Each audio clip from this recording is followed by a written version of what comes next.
បាទសួស្តីបងប្អូនអរគ្នាឥឡូវនេះយើងមកនិយាយអំពីព័ត៌មានខ្លះបន្តិចនៅថ្ងៃអាទិត្យនេះបាទដោយសារអីថ្ងៃច័ន្ទមាសនឹងអាចប្រែប្រួលខ្លាំងអញ្ចឹងបងប្អូនយើងឃើញថាតម្លៃមាសនៅថ្ងៃសុក្របានបិទមកគឺនៅតម្លៃ$3,433នៅក្នុង1អោនហើយបើយើងគិតជាតម្លឹងគឺ$4,136 ជីគឺ$413នៅក្នុង1ជីបើយើងគិតជាគីឡូគឺ$11,200ជាងបាទហើយមាសនៅតែកើនឡើងបន្តទេបងប្អូនដោយសារអីខ្លះយើងឃើញថាតម្លៃមាសអាចនឹងបន្តឡើងដោយសារកត្តាសង្គ្រាមបន្ថែមផងដែរដោយសារយើងឃើញថាអ៊ីស្រាអែលហើយនិងអ៊ីរ៉ង់បន្តភាពតានតឹងហើយថ្ងៃនេះគឺជាថ្ងៃទី3ហើយដែលមានការវាយប្រហារគ្នាទៅវិញទៅមកហើយយើងឃើញថា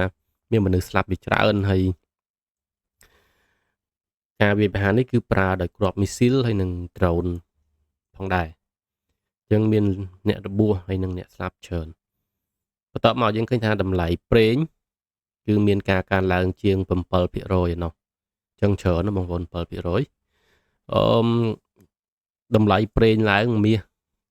អាចនឹងឡើងដូចគ្នាអញ្ចឹងបងប្អូនអាចពិចារណាបាននៅថ្ងៃច័ន្ទនេះ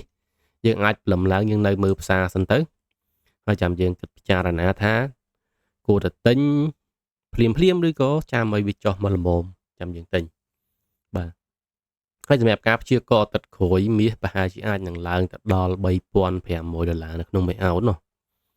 បាទអានេះគ្រាន់តែជាការវិភាគហើយនឹងយើងមើលតាមកត្តាសេដ្ឋកិច្ចណាយើងឃើញថាវាអាចនឹងឡើងដល់ប៉ុណ្ណឹងហើយអញ្ចឹងបងប្អូនដែលគាត់ចាប់អារម្មណ៍ក្នុងការជួញដូរឬក៏ចង់ទិញមាសសម្រាប់ចំណេញ